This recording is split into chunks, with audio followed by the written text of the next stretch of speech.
Hello breaking news చూస్తున్నాం. Telangana assembly ఎన్నికల్లో జనసేన పోటీ చేసే విషయంలో నేడు స్పష్టత రానుంది. ఎన్నికల్లో జనసేనతో బీజేపీ పొత్తుపై వాళ్ళ స్పష్టత వచ్చే అవకాశాలున్నాయని బీజేపీ నేతలు చెప్తున్నారు. 20కి పైగా సీట్లు కేటాయించాలని జనసేన కోరుతుంది. ఇక తెలంగాణలో ప్రచారం కోసం జనసేన అధ్యక్షులు పవన్ కళ్యాణ్ మరో కీలక నిర్ణయాన్ని తీసుకున్నారు. తెలంగాణలోనూ వారక యాత్ర స్టార్ట్ చేయాలని జనసేన పార్టీ నేతలు తెలిపారు. పలు బహిరంగ సభలు ప్లాన్ చేస్తున్నామని జనసేన నేతలు చెప్పారు.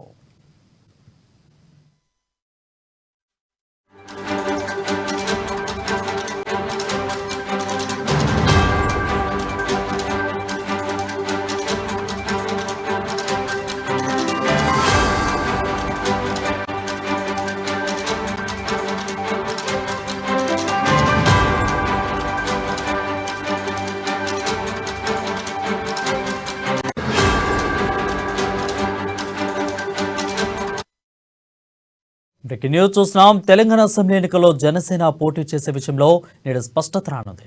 ఎన్నికల్లో జనసేనతో బీజేపీ పొత్తుపై వాళ్ళ స్పష్టత వచ్చే అవకాశాలున్నాయని బీజేపీ నేతలు చెప్తున్నారు. 20కి పైగా సీట్లు కేటాయించాలని జనసేన కోరుతుంది. ఇక తెలంగాణలో ప్రచారం కోసం జనసేన అధ్యక్షులు పవన్ కళ్యాణ్ మరో కీలక నిర్ణయాన్ని తీసుకున్నారు. అయితే తెలంగాణలోనూ వారక యాత్ర స్టార్ట్ చేయాలని జనసేన పార్టీ నేతలు తెలిపారు. పలు బహిరంగ సభలకు ప్లాన్ చేస్తున్నామని జనసేన నేతలు చెప్పారు.